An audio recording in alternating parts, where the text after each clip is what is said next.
Today we were supposed to talk about the contrast in styles among writers who came to prominence during the Jazz Age.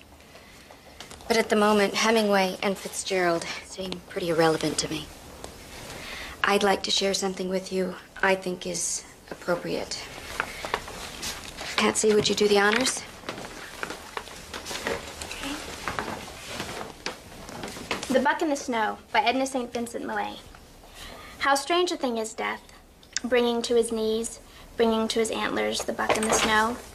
How strange a thing. Could I see a moment, please? Go on. How strange a thing, a mile away by now. Right, may I help? Miss Gill. Mrs. Gill, yes. I'm Detective Morse, San Diego PD. I just need to talk to you a couple minutes. Well, that when you're through here, I'd like to see my office, please. Have a seat, please. Ma'am, I'm doing some follow-up on the death of Kip Bauschmeyer. I understand you were one of his teachers. Yes. As a matter of fact, I would have had him this period for junior English. You ever been to his house? The night he died? What about before that? You ever visit Kip at home prior to his death? Yes, I have. Was your husband aware of this? Look, maybe you better tell me what this is about. Well, ma'am, there have been allegations made by several of Kip's classmates that you and Kip Bauschmeyer were lovers. A high school is a rumor mill, Detective. That was one of many stories making the rounds. But I can assure you, that's all it is, a rumor. Mrs. Gill, the people who are making these allegations are not saying they heard you were having sex with the boy. They're saying they went over to his house a couple of weekends in a row and watched you have sex with him. Look, I've been in trouble before, Mr. Turner. Got a few priors, but this time I swear they got the wrong guy. I got the picture. Can you tell me how the window of Dr. Frank's Mercedes came to be broken? I have no idea. I think I was just the first guy the cops saw when they got to the scene. Story of my life. Wrong place, the wrong time.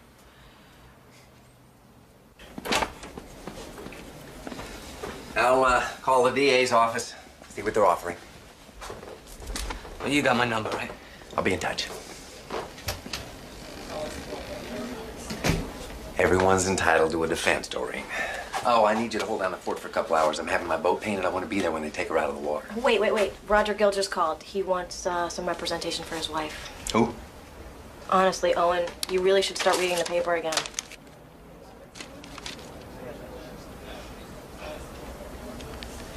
Get my ex-wife on the phone. Paulette and Kip had been lovers for some time, or so the story goes. Rumors started circulating, and eventually the boys, Garrett Evans, Paul Preston, and Stuart Cardale, confronted Kip about it. Kip told them the rumors were true, and when they didn't believe him, they decided to prove it to them by arranging for them to come over and watch him having sex with her. This kid sounds like some victim. Why'd he kill himself? Nobody seems to know. But the night of the funeral, the boys told their parents what they'd seen. The parents called the police. The school fired Mrs. Gill a month later. Our paper broke the story. You say that with some pride, Roberta. Well, it's a big story, Owen. I mean, you know. Attractive young teacher, secret trysts witnessed by the sons of prominent citizens, suicide.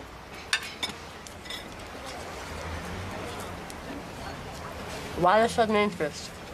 Oh, I don't know. I suppose I like a good scandal as much as the next guy. No, you don't. You're her lawyer, aren't you? Well, it's not 100% yet. I'm meeting her and her husband tonight. Well, when they're ready to do an interview, I want to be your first call. I'm not your ex-wife for nothing. Well, I hate to burst your bubble, but I have a feeling this one's going to get settled quick. Are you sure about that? We hear some pretty important people have an interest in seeing this go all the way. Like who? You know, Kip is from Briarcliff. The people out there have a lot of political pull. I'm sure the district attorney's office will put up a big show of outrage, but at the end of the day, this is a rape case where the victim can't testify and the accused is a 28-year-old female. They have bigger fish to fry. Of course, the press thinks she did it. Well, I suppose we do. I mean, the boys all passed polygraphs, you know? Besides, why would anyone make up a story like that? I've had the car a long time, but she's got real low mileage. I can't interest you in a trade-in. No. We don't need two cars. Besides, my wife can't drive a stick. Well, she looks real clean. Tell you what, I'll grab my jacket, we'll take her for a spin. We got to be at the lawyer's at 5. You represented a guy at work on a DWI? This guy said he was definitely over the limit, but somehow Owen Turner got the whole thing thrown out of court. What? That guy recognized me. You want to blow him off? We'll take the car down somewhere else and sell it. No, what I really want is for you not to sell the car. Why don't we meet with this lawyer first and see how much it's going to be? I already asked. It's $5,000 just to walk through the doors. You ready to go, Mr. Gill? Paulette, the car doesn't mean anything to me. I know that's not true. I'll be right back.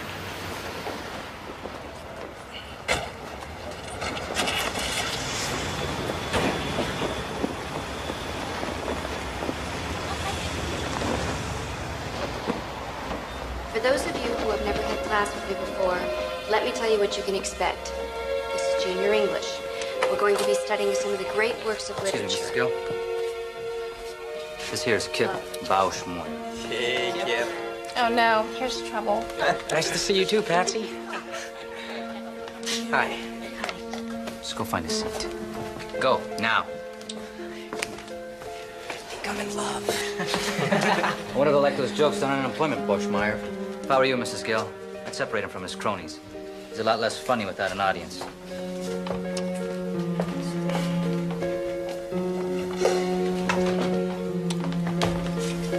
Where are you going? You want me to move, right? I was just explaining my philosophy of teaching, Kip, and part of it is that every kid that walks through that door starts off with an A. That means that at this moment, you're one of my best students.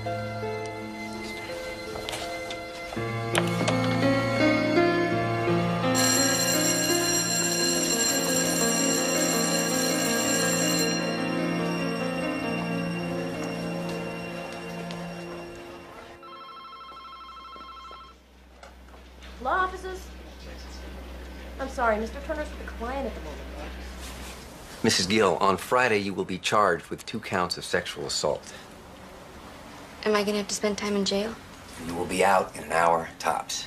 Now, the good news is their case sounds very weak. I gather they don't have a shred of physical evidence, and obviously the victim can't testify, so... That's just what the other lawyer said going into the school board hearing. Mr. Gill, I understand you were out of town on the nights in question. Is that right? That's right. I have National Guard duty 2 weekends a month. I do have an alibi for one of those nights. I was out to dinner with Patsy Newbeck. Oh, who's that, a girlfriend? Another one of my students. I understand you also spent some time with Kip outside of the schoolroom. Would you describe him as promiscuous? What the hell kind of question is that? An important one. Promiscuity can be a defense on sexual assault. That's going to be your defense? She did it, but it's okay because he wasn't a virgin? Mr. Gill, look. No, you look. I thought I explained this over the phone. My wife didn't do this. These people are on a witch hunt. And we need a lawyer who's willing to take them on. Mr. Gill, I understand that you have both been through hell. Now, if you want something for your pain and suffering, I suggest you contact a civil attorney. I'm a criminal defense lawyer. My job is to see your wife acquitted by whatever means the law allows. It's been really tough on Roger. After I was fired, he had to drop out of school and get a job. And the publicity has... It's been really hard to take. Well, I can tell you it's only going to get worse. That's why I'd like to explore the possibility of a plea bargain. But I'm innocent. You didn't ask me that, but I am. Sometimes I think those of us in law enforcement can lose track of what's really important. Like being able to send your kids off to school without worrying about them being molested. So am I concerned that the prosecution of Paulette Gill is a waste of time and money? No. In fact, I would say the message I'm getting is quite the opposite. Pam, if you have any follow-up questions, come on. Thank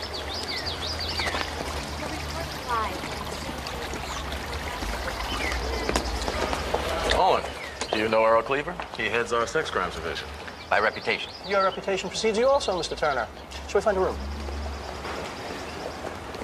I understand your office initially declined to press charges?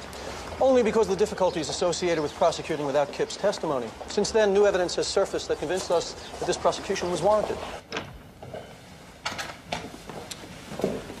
I was just telling Earl what a zoo it was this morning. Given the nature of this case, I think it's safe to say we should all anticipate intense media scrutiny. Yes, well, it's good to see you're doing all you can to minimize that, Earl. Given all the hoopla, I'm surprised you didn't assign a second chair. Oh, Hugh is the second chair. I'm the lead prosecutor on this. You mean you personally? Hugh is a fine prosecutor, but the DA and I both felt that given the public interest in this case, the most experienced hand should be put on. But we're getting ahead of ourselves, and we're here to avoid going to trial. Here's our offer. She pleads guilty to 1 felony count. We drop the other charge. We recommend that she does 2 years probation. And we'd also want some guarantee that she never teaches school again. Are you serious? Oh, it's a fair offer. If this goes to trial, we'll be asking for the maximum on both counts. She could do 4 years. Oh, come on. There's no evidence that this relationship, if it even existed, was anything but consensual. That's not informed consent, is it? We like our case, Mr. Turner. We have 3 eyewitnesses. These boys are nice kids. Good, solid families, and nothing to gain by lying. Sure impressed the hell out of the grand jury. There's also the statement she gave the police on her. She acknowledges she was in the house twice in November to help him with some personal problems. She did it. We know she did it, and it's going to be easy to prove. Well, I still can't take her an offer like that. She claims she's innocent. Well, I guess we'll see in court.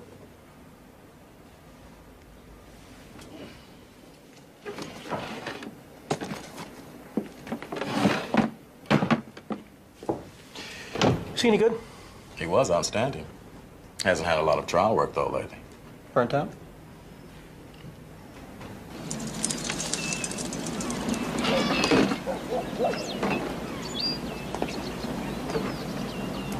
Miss Gill. I saw you on TV again. Yeah, I'm getting to be a real celebrity, Danny. I'll tell you, it's not much fun. Well, at least you look good. I mean, that's something, right? What's with the books? Don't tell me you're back in summer school. Afraid so. Y'all know what happens. The weather turns nice, suddenly my grades go south. You know, I was gonna ask you, you think you could help me with my homework again this summer? Oh, gee, Danny, I don't think that's such a hot idea. Danny! Oh, hell. Get in the house. All I was doing was now. talking to Get in the her. house. Don't talk back to me. I will deal with you later. I told you to leave him alone. He talked to me first. I don't care if he did talk to you. Nothing said you got to answer. This is my What the hell's child. going on? It's okay, Roger. Your wife was talking to my boy. I told her last time I would call the police, and I will. Well, maybe what your boy needs is a Roger, leash. that's not necessary. Look, you're on my property, lady. Now get the hell off before I call the cops. You know something? I cannot wait until they lock you up. People like you do not belong in decent company. Roger. You, get in the house. I wish you wouldn't get into it with her, Roger. You know what she's like. Anyway, I'm glad you're home. I'm dying to call Owen.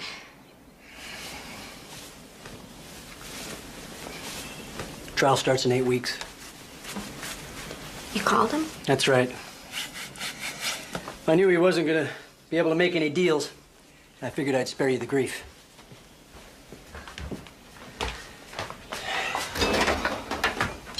I don't want to be spared, all right? Roger, I'm the one who's going on trial. You sure seem relaxed about it. What is that supposed to mean? Well, you're talking to Danny again. Despite what his mother told you, despite what I told you, you're talking to him again. Well, he initiated it. The law says he can't initiate anything, Paulette. The law says that you're the adult. Whatever happens is your fault. I'm not going to stop being a human being because of what somebody might think. All right, have it your way, Paulette. Just remember those people whose opinions you're so blithely dismissing? That's who's going to be sitting in that jury box.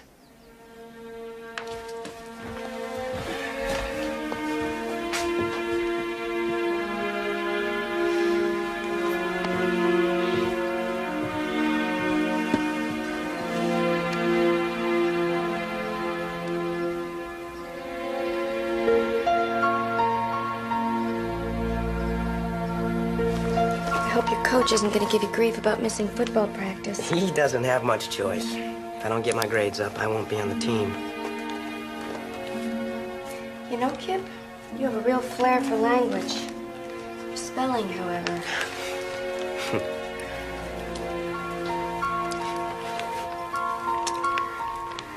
I'm usually getting off of practice about this time. Noticed you're always still here. A lot of kids need extra help this term. Your husband doesn't mind? I mean, if I were married to a woman who looked like you, I'd want you home. Not hanging out with a bunch of jerky teenagers. Roger's in grad school. He spends most of his nights at the library. You know, Kip, I encourage you guys to say whatever's on your mind. But I think some things should be off limits. I'm sorry, Mrs. Gill. I meant it as a compliment, really. I'm still your teacher, and I'm a married woman.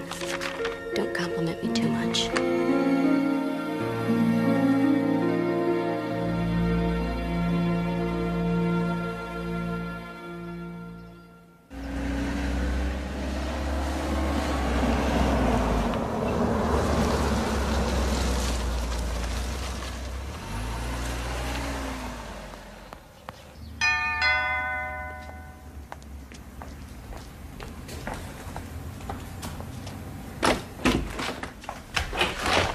Hi, Miss Newbeck, Patsy Newbeck. Yeah? My name is Fred Cobb. I'm an investigator working for Paulette Gill. I was wondering if I might ask you a few questions. Mrs. Gill was telling me that you and she had dinner on November 17th last year.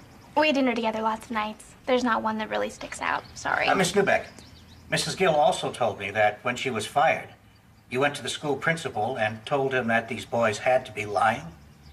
You think we could talk a little bit about that? All right. I'll come in for a moment. Thank you. Maria, por favor. Look, it's true that I went to the principal, but just to say that I didn't believe these guys. I never said that I had any first-hand information about what they might or might not have seen. But you did have dinner with her on one of the nights in question? I might have. I just don't remember. I'm sorry, Mr. Cobb. I don't think I'm going to be of much help. What's going on here? Who are you? Fred Cobb. Mr. Newbeck, is it? He's a private investigator for Paulette, Daddy. I think you'd better go. You have no business sneaking around the neighborhood trying to catch people off guard. But I invited him. Stay out of this. My attorney is Buddy Reston of Reston and Myers. Yeah, write that down.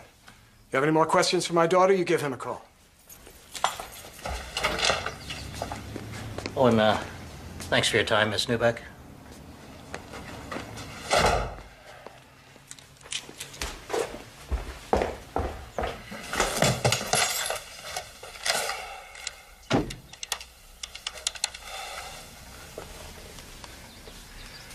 Let me have Evie Bashmore, please. Evie, Don Newbeck. Listen, I think it might be a good idea if we got everybody together. Hey, let's not overreact here. It's not like she wasn't going to put on a defense. So I spoke to Earl Cleaver, let him know what's going on. I also spoke to my own attorney, who tells me that we're under no legal obligation to cooperate. What about witnesses planning on testifying for the prosecution? Makes no difference. Stewie and Garrett are under 18. They can't even be contacted without your consent. But Paul just turned 18, Don. He still has to give his consent, Margie, unless her attorney gets a court order, which Cleaver thought was very unlikely. Would you excuse me for just a moment? Sure. I'm so sorry you all got dragged into this. Evie, you put that thought out of your head. Garrett has told me many times that he has no regrets. And Stewie and Paul feel the same way. Hey, where are you going? Out. Without saying hello to our guests? I'm in a hurry. Suit yourself. But the problem will still be here when you get back. Look, Daddy, for the last time, I don't know anything about Paulette and Kip. I think you do know something. The way you and that Gill woman palled around, hell, you probably know everything. Patsy, do you understand that it's not just about Kip's family anymore? Do you know that if Mrs. Gill is found not guilty, she can turn around and sue the boys and their families, our friends, for everything they own? And there's a bigger picture here, Patsy. There really is. Somebody has got to protect our way of life from sleazy influences like that. Do you understand that you go to a public school that is better and safer than most private ones? You think that happens by accident? Well, if it happened in Briarcliff, Daddy, I'm sure you had something to do with it.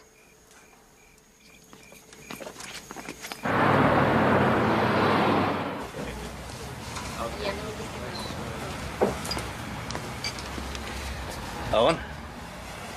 Hey, Fredo. How'd it go this week? Same as last. Must have talked to about 24 kids, some of the teachers, too. Nobody knows anything.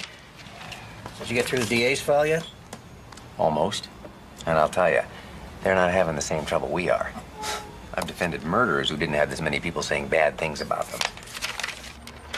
Mrs. Gill frequently wore tight-fitting sweaters to school where you could see her nipples. Mrs. Gill had parties for students in her home where she served margaritas. Mrs. Gill gave Kip VD. Roger Gill told me this thing was shaping up as a real witch hunt. So what now? Once you get past all the hearsay and innuendo, Cleaver's whole case really comes down to the testimony of these boys. I think our defense has to be that they are just flat out lying. Well, what's their motive? Well, their friend had just killed himself. Somebody had to take the heat, right? Yeah, these boys are real Eagle Scouts, though. And even if they were looking for a scapegoat, it's hard to believe they'd commit perjury to do it.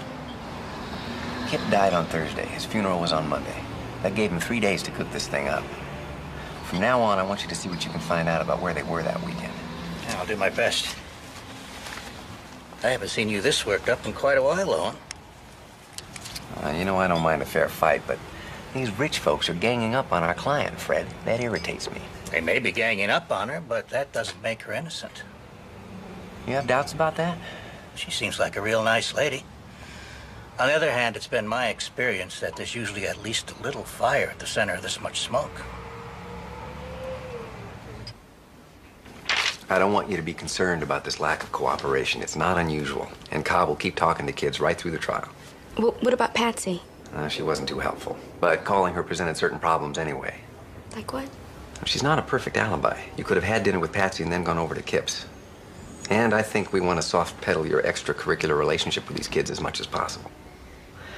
Now, a number of people have commented on Kip's flirtatiousness with you. I'd like to know a little more about that. It was strictly a teasing kind of thing. For example, there was one day last term. We hadn't really spent much time together, so you can imagine my surprise when he blurts out, I would kill the guy who would make love to you. "What is that supposed to mean?" That's my new pickup line, Mrs. Gill. What do you think? I think a girl your age would probably prefer a less direct approach. Guess I'll have to keep practicing. Yeah.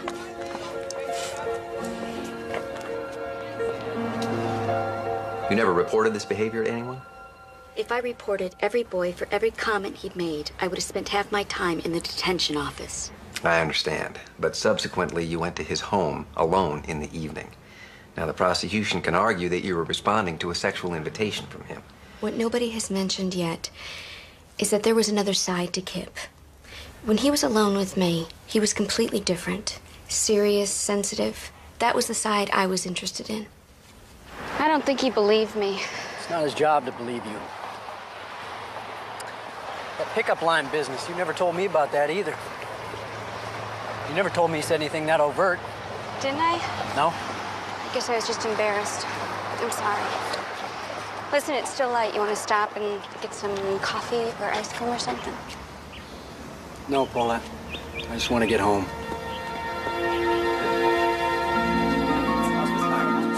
This is Jake McGee here at the San Diego County Courthouse, where the crowd is building on this the first day of Paulette Gill's sex trial. The doors of the courthouse will soon be opening. This is Mary Kay Andrade reporting live from the San Diego County Courthouse. This is Joe Friedman. Okay, here's a sound check. This is the first day of the sensational Paulette Gill sexual assault trial.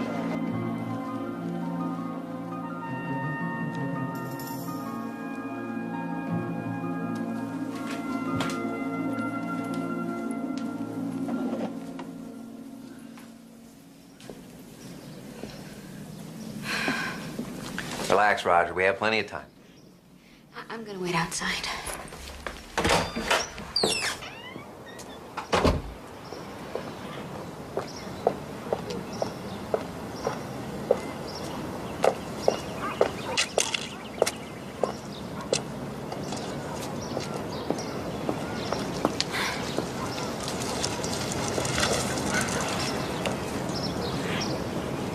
So today's big day, huh? Yeah, we'll be leaving for court soon. Good luck. Thank you.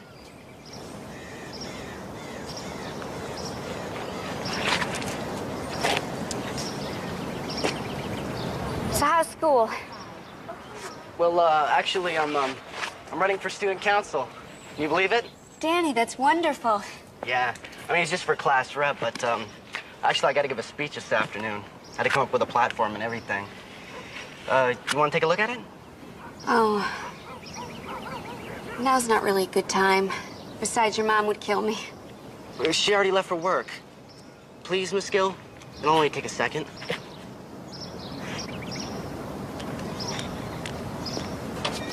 It's great. That may be too long, though. Oh, I like this.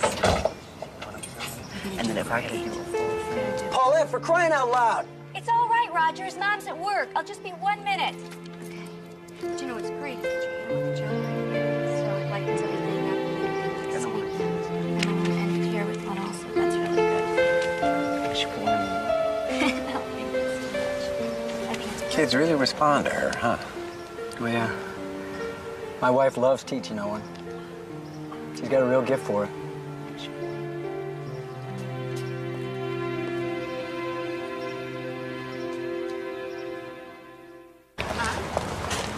There they are!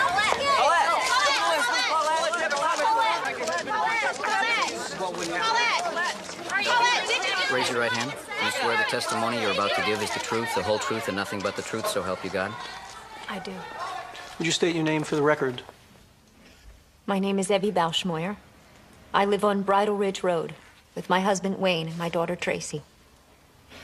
My son Kip also lived there with us.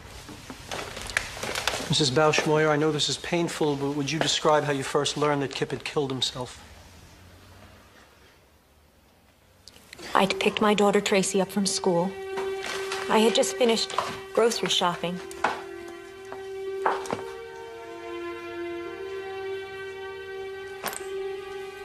Tracy?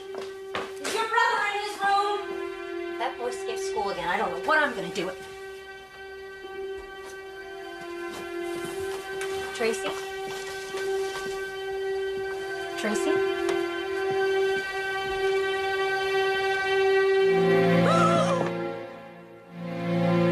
Mommy, what's happened to Kip? He's sick, honey. Come with me. Tracy, now!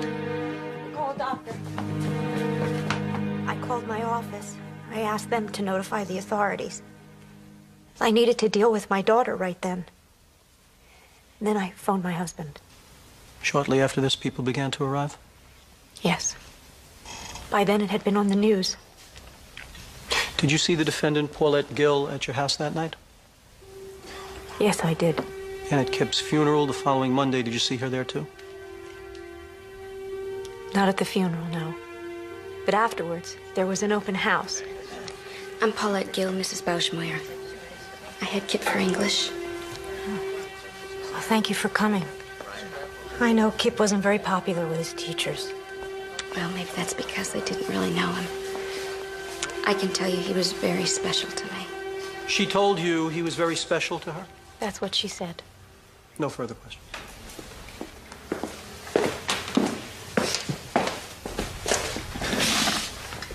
Mrs. Bauschmoyer, isn't it true you blame this woman for the death of your son? I wouldn't say that, no. Naturally, we wonder what influence she may have had.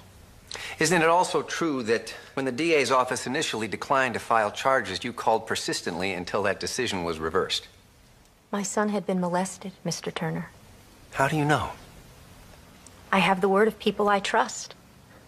Plus, my own impressions of her conduct at the open house. I believe you said she came by to pay her respects, told you she taught your son, liked him personally, and gave you a hug. That's correct. What is it exactly you find so peculiar about that, ma'am? It was obvious she thought of herself more as a friend than a teacher. So you find it strange that she liked Kip enough to consider him a friend? Objection, argumentative. Sustained. Mrs. Bauschmoyer, there were other teachers at Kip's funeral, weren't there? At the funeral, not at the open house. On the nights of November 17 and 24, do you have any knowledge of Paulette Gill coming to your home? Well, Kip's room was at the other end of the house. We wouldn't have any idea what was going on in there. You had a dog. Wouldn't your dog bark if a stranger came to your home at night? I suppose she would. Did you recall her barking on either of those nights? No.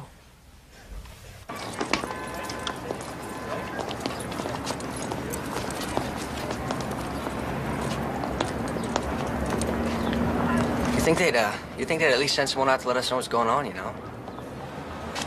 I don't know how you guys can all be so casual about this. Paul, come on, all right? We're all in the same boat. Yeah. You know, it's starting to sound like you're sorry you're even here. I'm not saying that. Just real stressed out by all this, you know? Okay. Look, let's just not forget why we're here, all right? Yeah, we're here for him, man. That's right. We're here for Kip.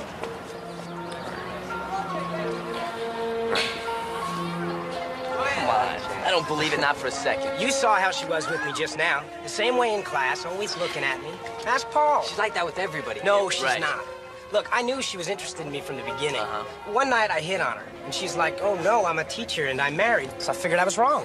Then a few weeks later, she asked me to go have coffee with her. Starts telling me about how her husband doesn't understand her. That was a month ago, boys. I've been having her ever since. Come on. Look, I know it's hard to believe, Well, but it's impossible to believe. Wait a minute. Wait a minute. This time, you gotta put your money where your mouth is. I'm looking for Leland Gruen. Yeah, who are you? Name's Fred Cobb. I'm a private investigator working on the Paulette Gill case. You Mr. Gruen? Yeah, that's me, but I don't know what I could tell you because I only went to school there for about a year. Okay, thanks. Say, how'd you happen to come talk to me? Mrs. Gill gave me a list of students she thought might have something good to say about her. Mrs. Gill was all right to me. She tried to get me to stay in school. I wouldn't want to testify or anything.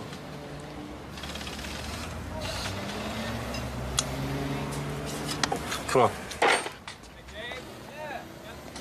These other guys, Garrett, Paul, and Stewie, were part of the most popular crowd in school, and Kip had been part of that crew too, but there was some kind of falling out. And it was around this time that we all started hearing rumors about him and Mrs. Gill. Then Kip kills himself. And all I know is that the night after Kip died, Garrett, Paul, and Stewie and a bunch of other kids went out to the ice house to... The ice house. What's that? It's a factory out near Miramar, and kids from school used to go out there and party, and I heard that's where they decided to make this up. I talked to a lot of kids this summer. Why haven't I heard about this before? Oh, I know I wasn't in any rush to come forward. Personally, I don't care what people think, but my parents had just joined a country club. No, wait a minute. Are you saying you felt that you were discouraged from coming forward? You guys really are in the dark about this, aren't you? Kip's family and the families of the other three, they've had their own investigation going on since last year. And in Briarcliff, the word's out. You're either with them or against them. I honestly don't see any grounds for delay, Mr. Turner. Your Honor, I now have reason to believe that much of this new evidence that Mr. Cleaver claimed as his reason for filing charges comes from a group of citizens who have a vested interest in the outcome of this case. As I understand it, all those people are doing is trying to protect themselves from any possible civil action from Mrs. Gill. There's nothing illegal about that. And I hardly think the existence of this one boy proves widespread coercion, Mr. Turner. Your Honor, this one boy's statement alone raises questions about the credibility of the rest of the boys who are going to be testifying here. What possible reason could I have for filing charges if I had any questions about their credibility? Well, it got Evie Bauschmeyer off your back, didn't it, Earl? The way I figure it, this trial's a win-win proposition for you. My job is simple. I look at the evidence and I look at the statute. If I get a match, I prosecute. Your request for continuance is denied. The only thing that's relevant here is where the defendant was on the nights of November 17th and 24th. And that's what we're going to find out right now. Proceed with your witness. Mr. Preston, what was your reaction when Kip Bauschmeyer first told you of his relationship with Mrs. Gill? It just didn't seem possible. I mean, I'd seen the way they were in class, and I knew she liked him. But I still thought, she's a teacher, no way. And how did Kip respond to your disbelief, Mr. Preston? He said, I guess I'm just gonna have to prove it to you then. Let's talk about the weekend of November 17th. You and Garrett had been over there during the day? Yes, sir. Kip told us that she was coming over that night and asked if we would go help set up his room so that we could see. And what were some of these preparations? His window was kind of high up, so we had to stack some paving stones to stand on. And he had these curtains that we had to rig so that we could see better. And what happened after you finished setting up his room, Paul? We went home. And then later I picked Garrett up and we drove back over to Kip's. I knew what kind of car Mrs. Gill drove because I'd seen it a bunch of times at school. It was parked right where Kip had said it would be. Now at this point we're thinking maybe she's just over there talking to him, right? But on the way up to the house I started to get cold feet.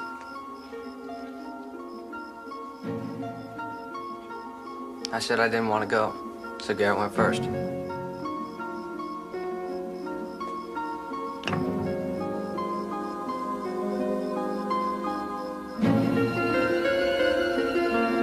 I was scared we'd be caught. And then after a minute, he comes back and he says, somebody's about to do something to somebody.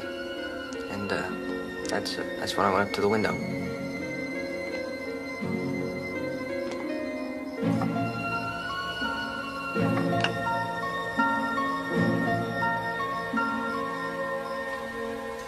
When you first looked through the window, what did you observe, Paul?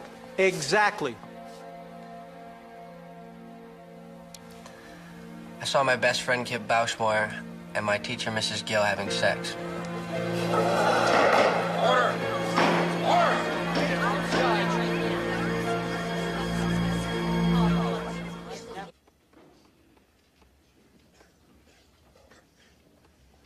Your witness, Mr. Turner. Mr. Preston, yesterday you described preparations you made in order to better see Kip and the defendant having sex. For example, you stacked up some stepping stones. Do you recall why you did that? It made it easier to see. Your Honor, may I? Would you step over here, please?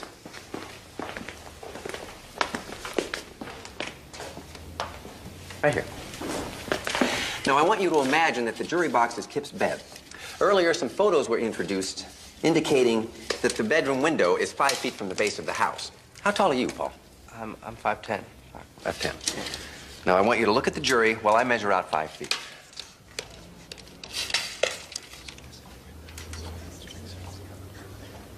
Yeah, Garrett's shorter, I think. Actually, he's an inch taller, but okay. I'll measure out 2 more inches.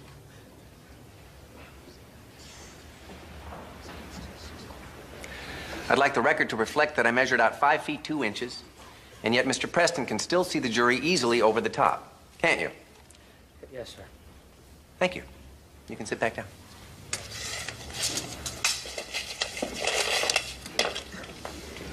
Now, when you were before the grand jury, you testified that after Kip and Mrs. Gill had made love, he turned the lights off to signal that they were finished. Do you recall that being part of the plan? Yes, that's right. He said, when I turn the lights off, you guys have to leave. So what you're saying is they made love with the lights on, and then when they were ready to go, he turned the lights off and they got dressed in the dark.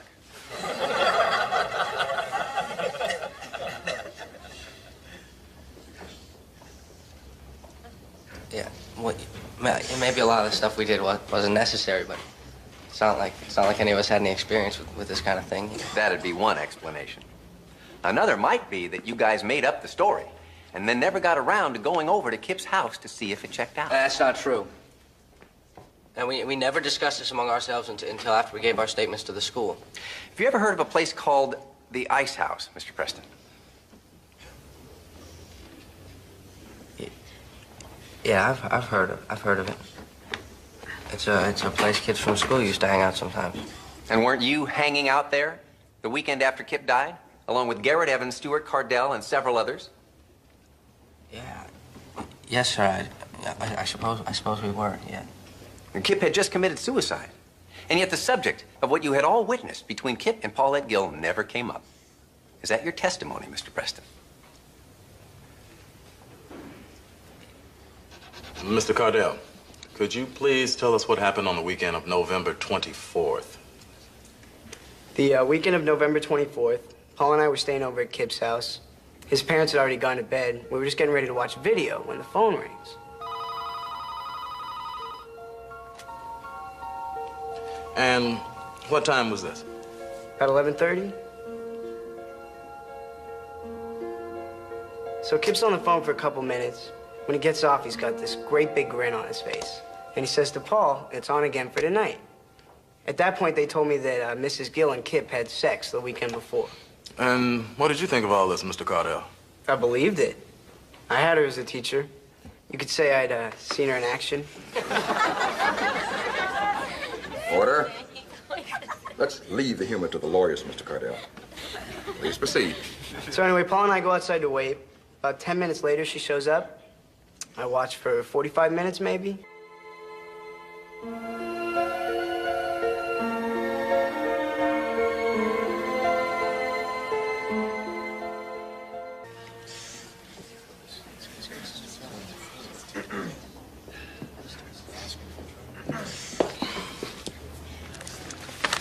Now, how was Mrs. Gill as a teacher?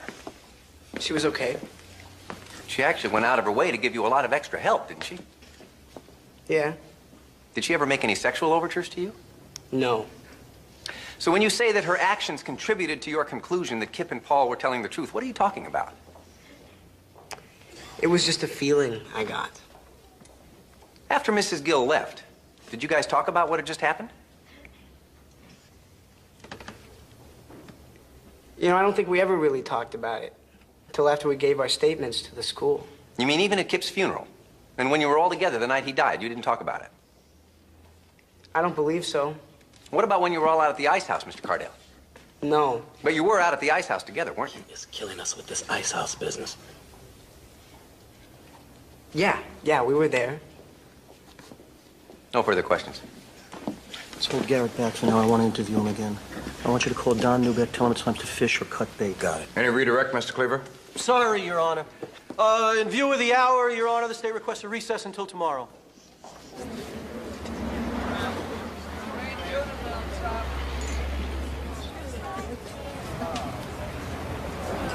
You were great today. Now, that's not just my opinion. The whole press corps is talking about how you're kicking their butts. Well, it's early yet, but thanks, Bob. So why the long face? I guess I'm still bugged by the way Cleaver stood by while the town held its inquisition. Oh, don't be such a Boy Scout. The people in Briarcliff want justice, and if they're in a position to pull some strings, I say more power to them. That's just how the system operates. Yeah, well, may I remind you, you and I are part of this system. Yeah, and I've seen you work that system plenty to put some really awful people back on the street. Yeah. Who always says winning is all that matters? The first day I went to pick them up for court, the boy across the street came over to ask Paulette's help for a project at school.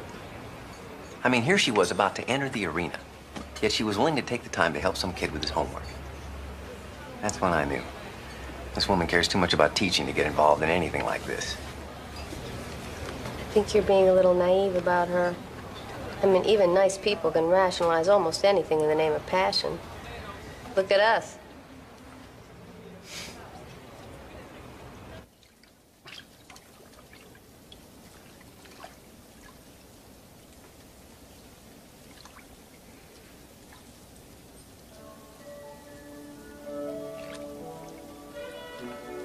Roger?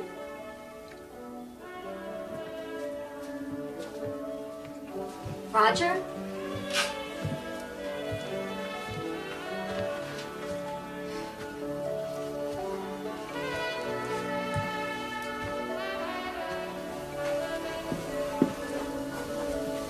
You know, it occurred to me I haven't cooked for you in ages, so I decided to whip up a special batch of my stir fry.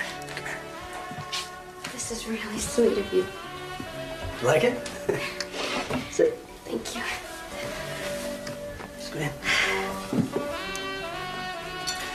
Would you like some champagne, my dear, huh? Champagne, too? It's either that or Diet cranberry juice. Decided to live dangerously.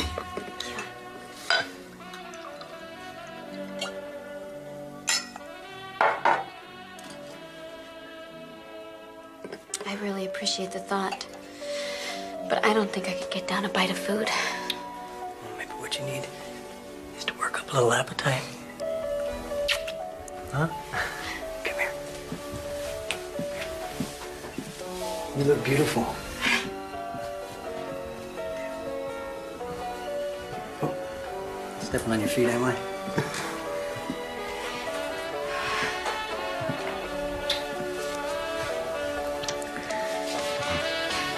I don't feel very attractive right now.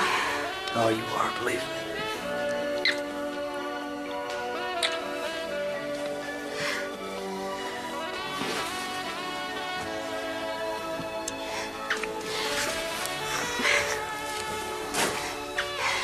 It's okay. I'm really not up for this right now. Roger, please. Please be patient with me.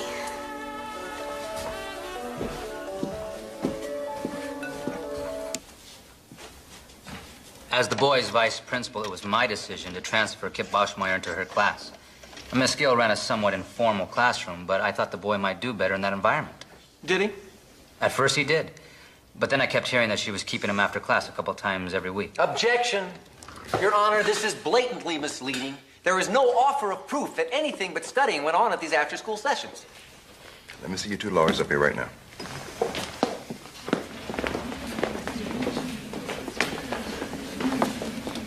Mr. Cleaver, what is your theory of admissibility on this? Given her informal manner and her willingness to meet with him one-on-one, Kip no doubt saw these after-school sessions as an open invitation. To do what? Study? I'm going to sustain the objection. As long as we're here, Your Honor, it's my understanding that the testimony of the next three witnesses goes exclusively to the issue of whether or not Mrs. Gill's attire in school was too provocative.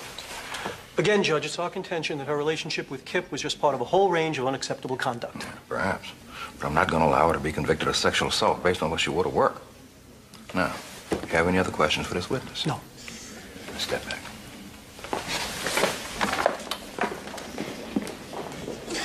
Mr. Garcia, you're excused. Thank you. You have any other witnesses you can call at this time? We do, Your Honor. She's not on our list, having only recently come forward, but she is in the building and ready to testify. Call your witness, Mr. Cleaver. The state calls Patricia Newbeck.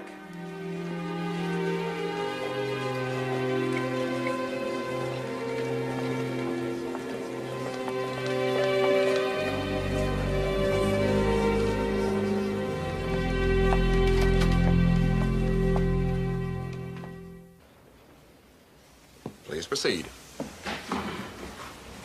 Miss Newbeck, your relationship with the defendant was more than the usual teacher-student relationship, wasn't it? We were also close friends, yeah. How did your friendship come about? At first, it was based on my schoolwork. And then as we discovered we had mutual interests, we started hanging out together outside of school. You mean you would socialize in each other's homes, maybe go out to eat? Yes. I'd like to call your attention to the night of November 17th, 1992. Do you recall where you were between 9 and 11 that night? Paulette and I had dinner at Joy Garden. It's a Chinese restaurant near school. Do you recall the conversation? Yes, I do. You asked my opinion, Patsy, and I'm telling you, I don't think you should be giving Bobby that kind of commitment. We really love each other. Why is it so hard for everybody to understand? I understand. I was in college.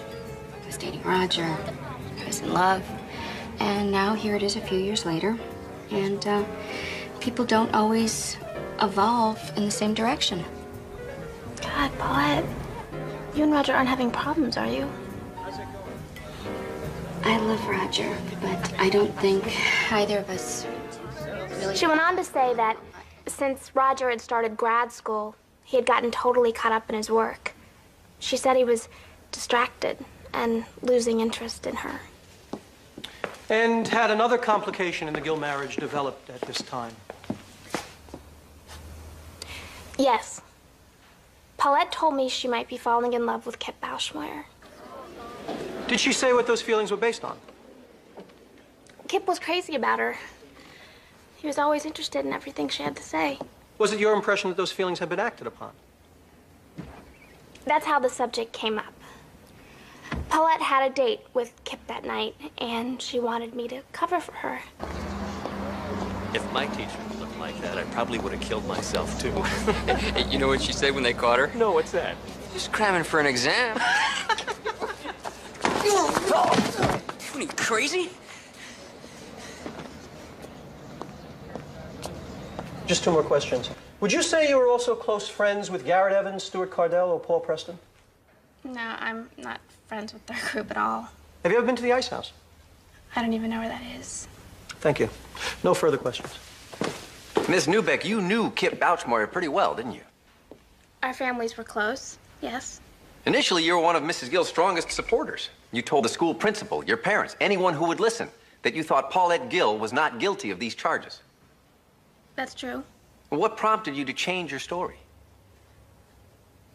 Paulette and I were friends, but I felt that what she had done was wrong, so I decided I couldn't support her anymore. When was that? I don't remember exactly. Miss Newbeck, this is a statement you made to the district attorney's office in April of this year. Do you recognize it?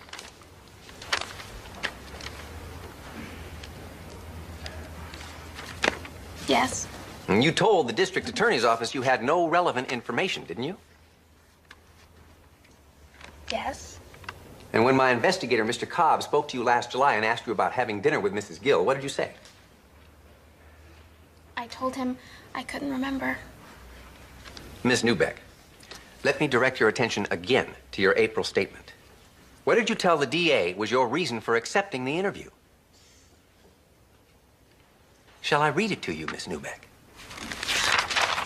I said the only reason I was there was because my father had been bugging me. And the reason he was bugging you was that he didn't believe you when you told him that you thought Paulette Gill was innocent of these charges. And as it turned out, your father's instinct that you're a liar proved to be correct, didn't it? What's important is that I'm telling the truth now.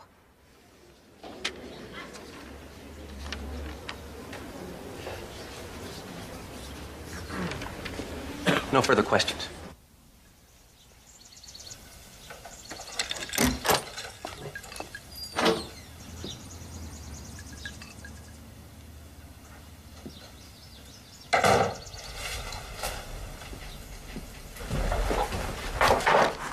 The guy you pushed was a lawyer. Owen got him to not press charges. Oh, that's a load off my mind. Owen also thinks it might be a good idea if you stayed away from the courthouse for a while. Owen thinks, huh? What do you think?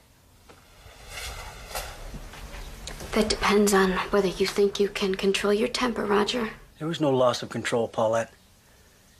I saw a chance to defend your honor for the first time since this whole business began. And I took it.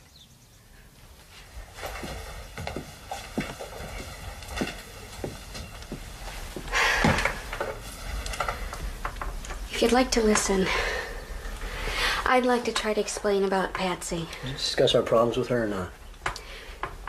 She took things I said at different times out of context. What context could there possibly be for talking to this girl about our marriage?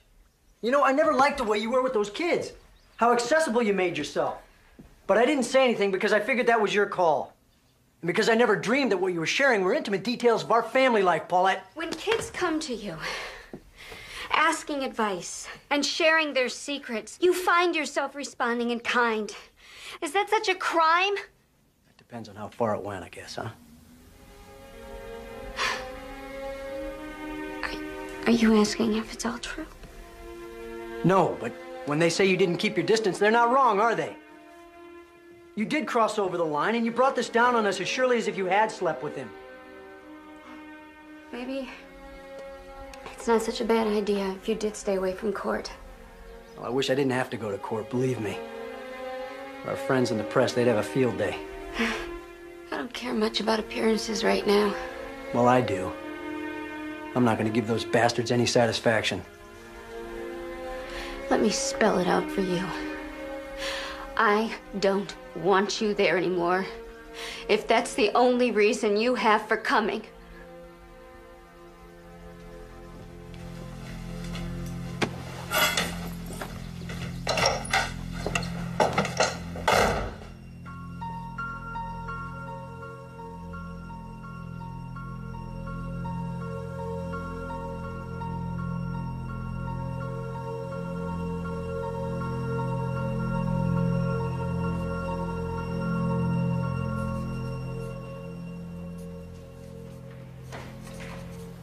How long did you watch the defendant and Kip having sexual intercourse, Mr. Evans?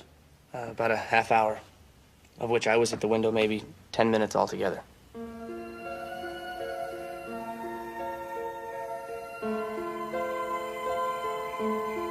Now, why is it that you decided not to tell anybody about what you'd seen prior to Kip's death? Kip asked us not to. He was worried about getting Mrs. Gill in trouble. And I think also we felt a little ashamed. Now, this place, the Ice House, you and your friends did go out there. Yes, sir, the night after he died. Did you and Stuart Cardell and Paul Preston conspire to make up this story at the Ice House, Mr. Evans?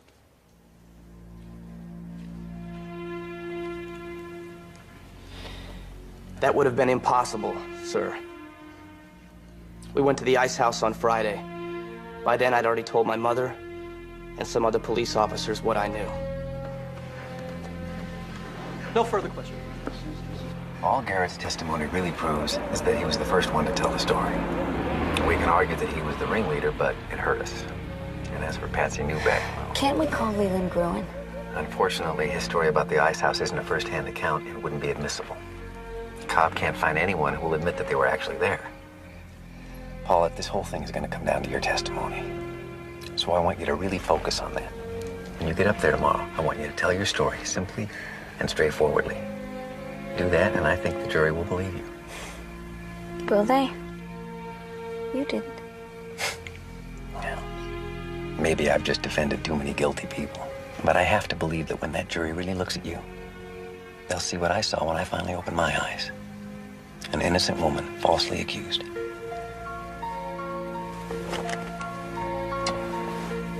Good night, Owen. Okay, 1:15. Here's the 5-day forecast for Southern California. Mostly clear through this period, except for areas of night influence of clouds and fog near the coast. That's what we need again. Lows overnight of 52, highs expected in the daytime of 72. A little bit warmer inland, of course.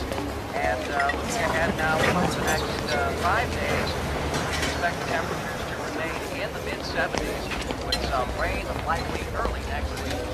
We'll be right back after this message.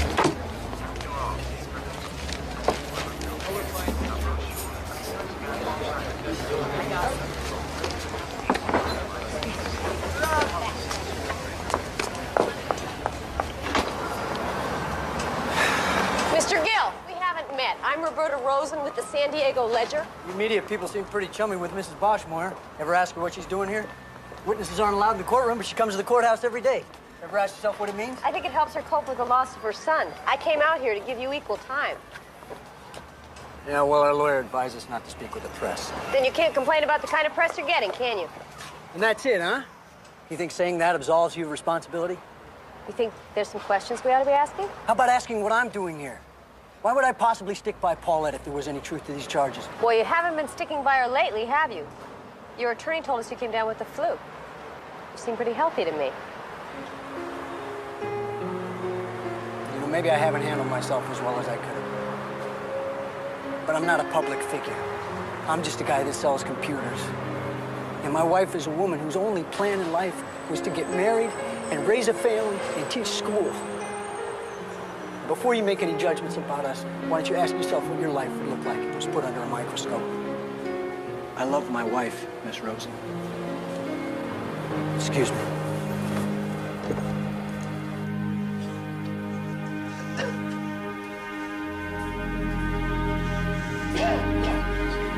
Mr. Turner, are you ready to proceed?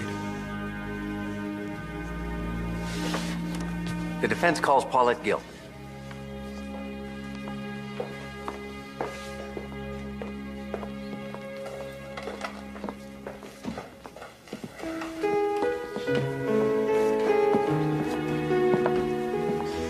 Raise your right hand. Do you swear the testimony you're about to give is the truth, the whole truth, and nothing but the truth, so help you God? I do.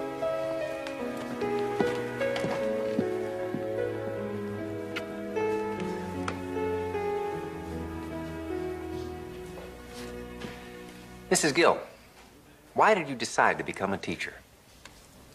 I'd always admired my own teachers, and I liked working with kids.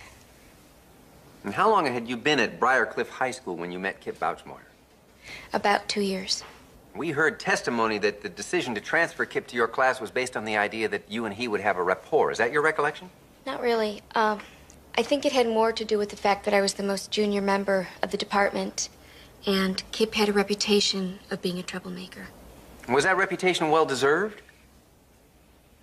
Make thick my blood, stop up the access and passage to remorse. That I think he was misunderstood. Teachers sometimes forget that while you're testing the kids, they're also testing you. Come to my woman's breasts and take my milk for gall. I'm not saying we didn't have our moments, but overall, I think we did end up with a pretty good rapport. We also heard testimony that you spent time with kids outside of school. How do you account for that? All I can say is that I grew up in a very small town where our teachers were our neighbors, people we saw at church. So it just seemed natural to me. And it was just a couple of students like Patsy that I felt particularly close to. And was Kip another one of those students? Not at first, but there came a time when Kip began to seek me out on a more individual basis. Do you recall what brought that on? It was around the time when he was kicked off the football team. It's not fair. They said all I needed to do was get a passing average, not pass every class. Hey, did you hear? Kip's off the team. Yeah, of course I heard. I'm co-captain, aren't I? That's a tough break, man. Just hate letting you guys down while the team's on such a roll. Yeah, well, I wouldn't lose too much sleep over it, Kip. I'm not saying we couldn't use you on the team, man. Just don't act like you're indispensable or something. Why are you always hassling me, man? Because someone's got to let a little air out. Otherwise, you'd float away under that big head of yours.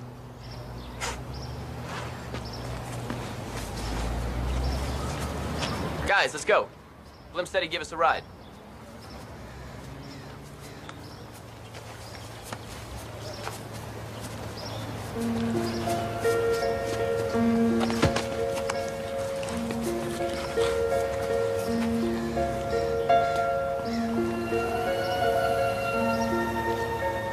Missed you in class today, Kip.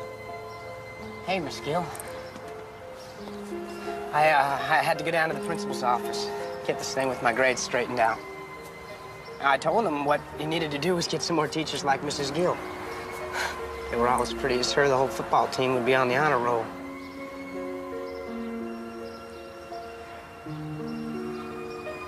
What are you doing right now? And when we were all little, I was the one who could run the fastest or climb the bigger tree. Garrett was just a little squirt, but I always included him. Now it's the other way around. The guy gives me nothing but grief. Well, maybe being co-captain has just gone to his head. No, he's just got it in for me. Stewie and Paul, they go whichever way the wind blows. In my opinion, being kicked off the football team isn't the worst thing that could have happened. You have more going for you than you realize, Kip. Yeah? Like what? Like the side of you I see right now. Your serious side. I like it, and I'd like to see more of it. You know, I never thought I could talk to a teacher like this. After that, he started calling me at home. I hadn't given him my number, but other kids had it, and it was listed. Now, at one point, you did have occasion to go to his home. Would you please tell the jury what prompted that? About a month after we had coffee, Kip called me one evening, very upset. Hello? Mrs. Gill, I need to see you. Kip, what's the matter? Please.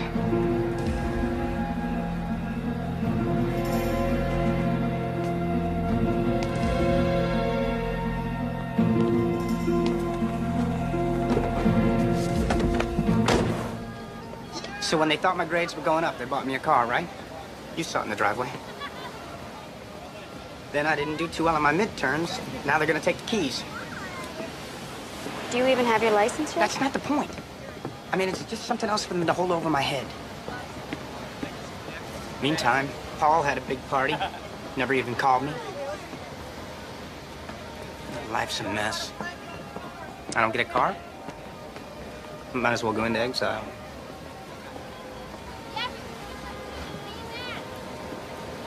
I'm adopted. Did I ever tell you that? My older brother got all A's in school. Dad always asking me why I couldn't be more like Michael. Of course, Mike's their natural son. Let's see, that makes me what? The unnatural son? I'm sure your father doesn't feel that way. What about your mom? They just don't get it. Not like you do. You're the only person I can really talk to.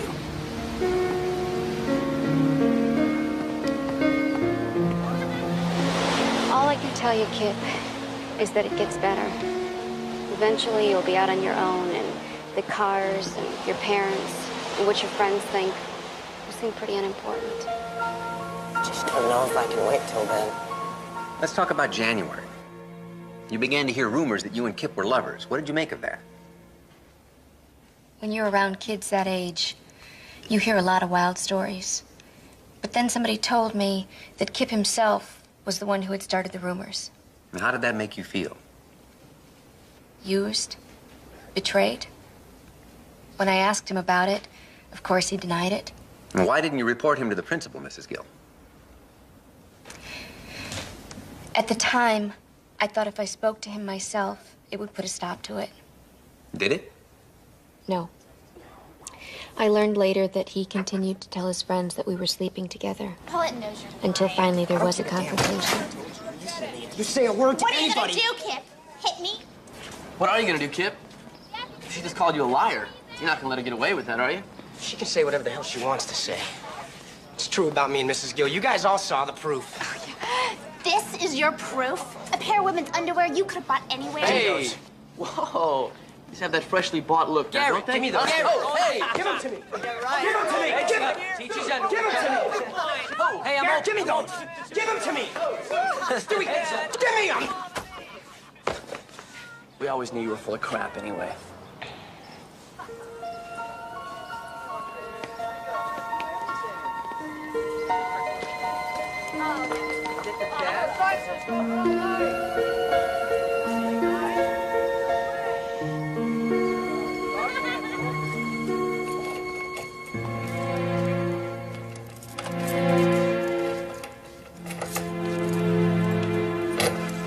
What's the matter? Think you know? Kip, I've had a long day. I don't have time to play guessing games. I'm talking about Patsy. She comes up to me today in front of everybody and accuses me of spreading rumors about us. I can't believe you put her up to that. I didn't put her up to it, Kip. You told me you didn't start the rumor. I accept that. Let's just leave it there. There was more to it, though. Guess you can't blame people for talking. But that's the way it always goes for me. As soon as I get close to a girl, she backs off. Kip, listen to me. There was never anything more between us than friendship. And there was never going to be.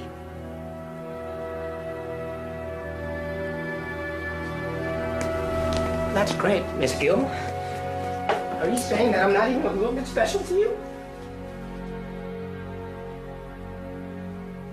That was the last time that I saw Kip.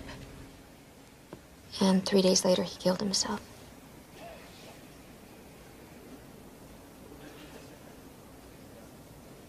Thank you. No further questions, Your Honor.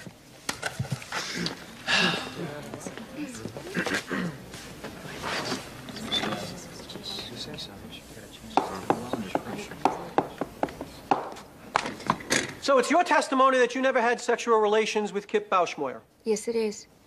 But you do admit to visiting him in his home after hours on 2 occasions. Yes.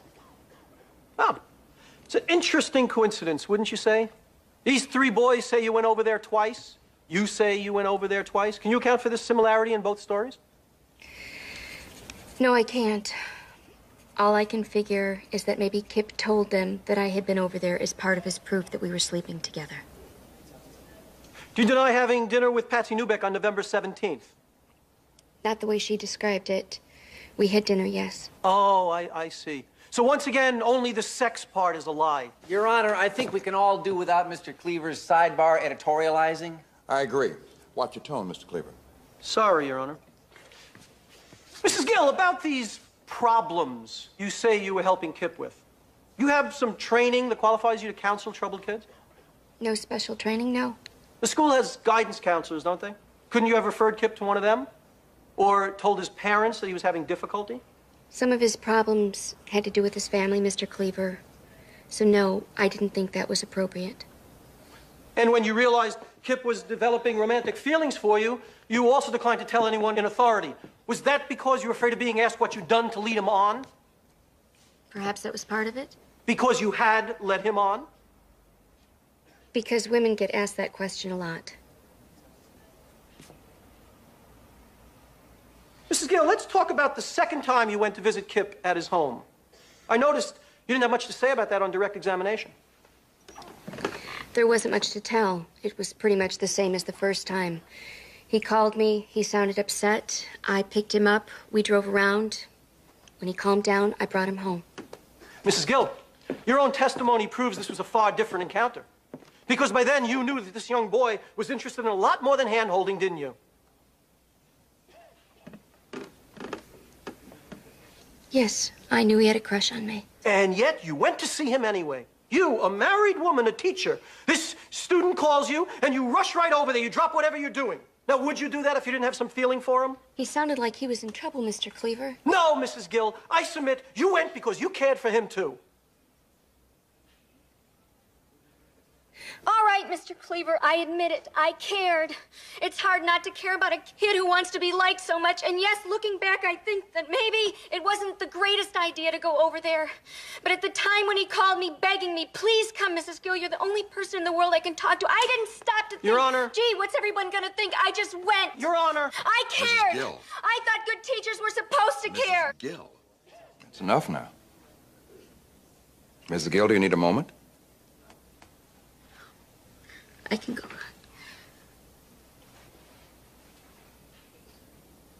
Mr. Cleaver. At this time, I have no further questions.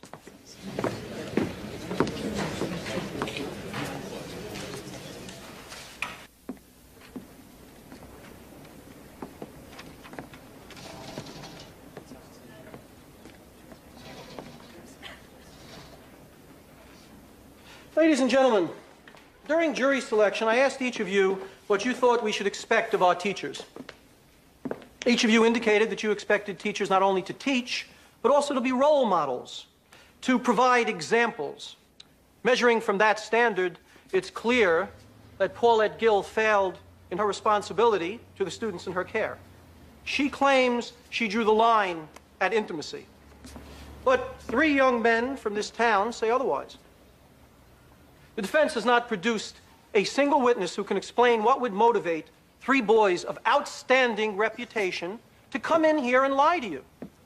On the other hand, many witnesses can testify to the fact that time after time, this defendant crossed over the line to what many people would consider unacceptable conduct.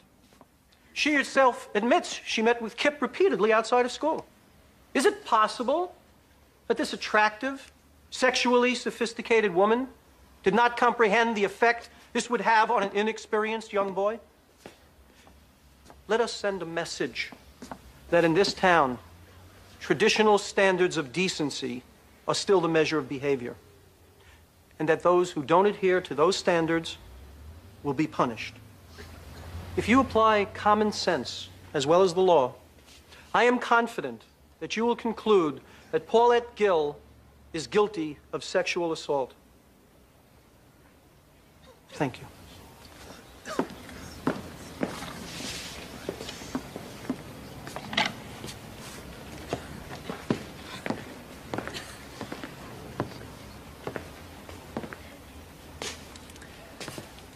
From the beginning, I felt that the most extraordinary thing about this case was that it was being prosecuted at all.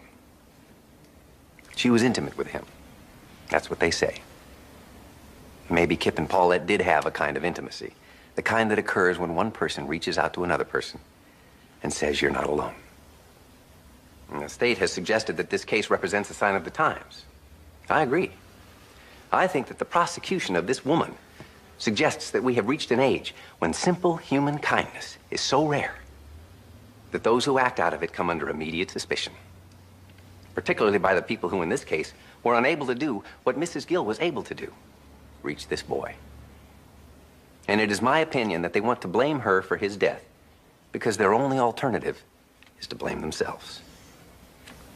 As to why these young men lied, I can only speculate. Maybe in the wake of Kip's death, they honestly wondered if there wasn't something to his story after all. Maybe they felt guilty. And if the price of easing that guilt was the reputation of this teacher, this outsider, well, so be it. Remember, folks, they could not have foreseen it would come to this. They simply told their parents, who called the police, who informed the school. Somebody tipped the press off, and here we are. deciding the fate of this woman on the basis of this same absurd, childish story. It has come to this because at every step of the way, people who should have known better stood by and did nothing. Well, I submit to you now that it's high time somebody in this case stood up and did the right thing. And I'm sure that you will. Thank you.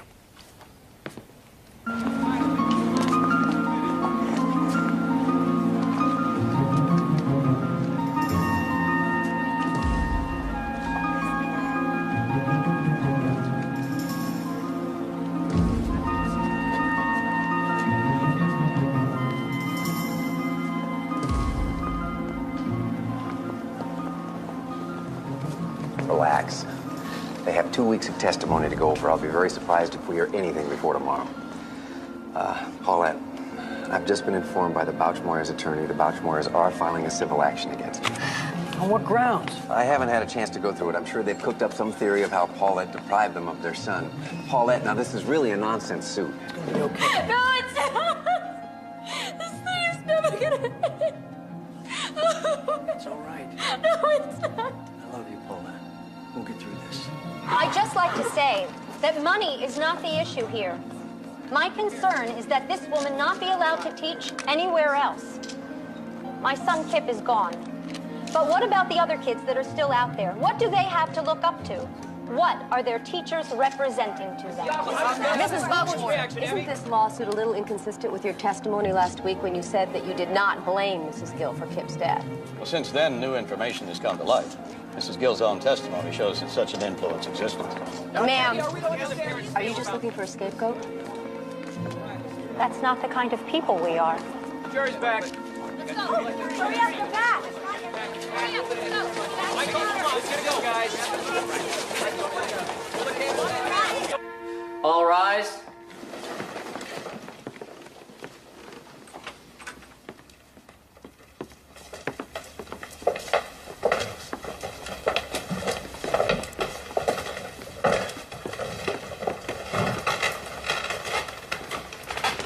Be seated.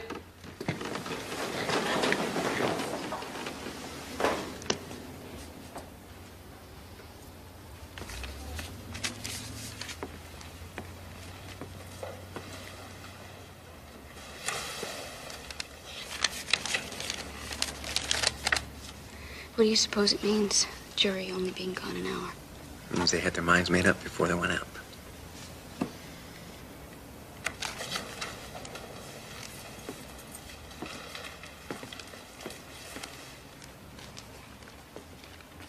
Will the defendant please rise?